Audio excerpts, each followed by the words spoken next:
നമ്മൾ ഫിഷ് ടാങ്കിന് വേണ്ടി കുഴിച്ച മണ്ണ് ഉപയോഗിച്ചിട്ടാണ് ഈ ഒരു കുന്നുണ്ടാക്കിയിട്ടുള്ളത്. ഈ കുന്നിലാണ് നമ്മൾ ഇതേപോലെ കല്ലുകൾ വെച്ച് സ്റ്റെപ്പ് ഉണ്ടാക്കിയിട്ടുള്ളത്. കൂടുതൽ മണ്ണുള്ളവർക്ക് ഇങ്ങനെ കല്ലുകൾ വെക്കണമെന്നൊന്നുമില്ല. മണ്ണിൽ തന്നെ നല്ല രീതിയിൽ 3-4 സ്റ്റെപ്പ് നമ്മളനുസരിച്ച് ഹൈറ്റിൽ വേണമെങ്കിലും ഉണ്ടാക്കാം, മണ്ണുള്ളവർക്ക് അതിനനുസരിച്ച് വലിയ രീതിയിലൊക്കെ ഉണ്ടാക്കാം. അപ്പോൾ അത് കുന്നാക്കി വെച്ച് ഇങ്ങനെ ഒരു വെള്ളം ഇങ്ങനെ ചാടുന്ന രീതിയിൽ നമ്മൾ പടിപടിയായിട്ട് വെച്ചിരിക്കുകയാണ്.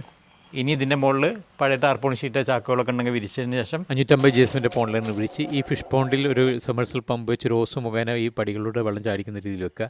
എന്നിട്ട് ഈ ഓസും പോണ്ടിലൊന്നും കാണാത്ത രീതിയിൽ കരിങ്കല്ല് കൊണ്ട് ചുറ്റും നല്ല ഭംഗിയായിട്ട് വെച്ച് കഴിഞ്ഞാൽ അടിപൊളി ഒരു വെള്ളച്ചാട്ടമായി. വളരെ സിമ്പിളായിട്ട് ചെയ്യാവുന്നതാണ്. ഇത് അധികം ചിലവൊന്നുമില്ലാത്തൊരു വെള്ളച്ചാട്ടമാണ്. ഇനി ഇതിൻ്റെ ഇടയിലൊക്കെ ചെടികളൊക്കെ വെച്ച് കഴിഞ്ഞാൽ കുറച്ചുകൂടി ദൃശ്യ ഭംഗി ഉണ്ടാവും.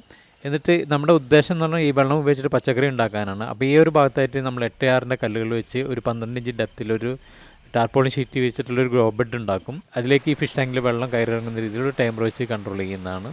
എന്നിട്ട് ഈ മുറ്റം നിറയെ പേൾ ഗ്രാസ് വിരിച്ചു കഴിഞ്ഞാൽ നല്ല മനോഹരമായിട്ടുള്ള നമ്മുടെ വീടിൻ്റെ മുൻവശം തന്നെ അടിപൊളിയാക്കി മാറ്റാൻ പറ്റും നമുക്ക്, വളരെ ചിലവ് കുറഞ്ഞതിൽ തന്നെ. മാത്രമല്ല നമ്മുടെ ഉദ്ദേശം എന്ന് പറയുന്നത് നല്ല പച്ചക്കറി ഉണ്ടാക്കാനാണ്. അപ്പോൾ അതിനുവേണ്ടി നമ്മുടെ മുൻഭാഗം തന്നെ ഈ രീതിയിൽ ഭംഗിയാക്കി ഒരു ഫിഷ് പോണ്ടും മത്സ്യങ്ങൾക്ക് മത്സ്യമായി വെള്ളച്ചാട്ടത്തിന് വെള്ളച്ചാട്ടമായി പച്ചക്കറികൾക്ക് പച്ചക്കറി ഉണ്ടാക്കാവുന്ന രീതിയിൽ നല്ല ഭംഗിയായിട്ട് ലാൻഡ്സ്കേപ്പ് ചെയ്തു കഴിഞ്ഞാൽ നല്ല മനോഹരമായിട്ടുള്ള ഒരു ഇടം നമ്മുടെ മുൻവശത്ത് തന്നെ നമുക്ക് ഉണ്ടാക്കാൻ സാധിക്കും. അത് നമുക്ക് രാവിലെയും വൈകിട്ടൊക്കെ ഇങ്ങനെ കണ്ട് രസിക്കാനും ഇരിക്കാനും അതിൽ നിന്നും പച്ചക്കറികളൊക്കെ ഉണ്ടാക്കി കഴിക്കാനൊക്കെ മനസ്സിന് വളരെ സന്തോഷം കിട്ടുന്ന കാര്യങ്ങളാണ്. അപ്പോൾ വീടിൻ്റെ മുൻവശം ഈ രീതിയിൽ നമ്മൾ ലാൻഡ്സ്കേപ്പ് ചെയ്യുകയാണെങ്കിൽ വളരെ ഭംഗിയായിരിക്കും. കൂടാതെ നമുക്ക് ധാരാളം പച്ചക്കറികളും മത്സ്യങ്ങളും ലഭിക്കുമെന്നാണ് ഇങ്ങനെയുള്ളൊരു ലാൻഡ്സ്കേപ്പിൻ്റെ ഒരു പ്രത്യേകത. ഇനി ഈ സ്ഥലം പഴയ പോലെ ആക്കണമെന്നുണ്ടെങ്കിൽ യാതൊരു പ്രയാസമില്ല. ഇതെല്ലാം എടുത്ത് മാറ്റാൻ വളരെ എളുപ്പമാണ്. മാത്രമല്ല ഈ സാധനങ്ങളൊക്കെ നമുക്ക് പിന്നീട് ഉപയോഗിക്കുകയും ചെയ്യാം. ആ രീതിയിലാണ് നമ്മളിതൊക്കെ ചെയ്യേണ്ടത്. സിമെൻറ്റിലൊക്കെ ഒരു ആർട്ടിഫിഷ്യൽ രീതിയിലൊക്കെ ചെയ്യുമ്പോൾ വളരെയധികം പ്രയാസമായിരിക്കും പിന്നീട് നമുക്കത് മാറ്റാൻ. പലരും വീടിൻ്റെ മുന്നിൽ ഇതുപോലുള്ള ടാങ്കൊക്കെ ഇട്ടിട്ട് നോക്കൂത്തിയായിട്ട് ഇരിക്കുന്നത് നമുക്ക് കാണുന്നുണ്ട്.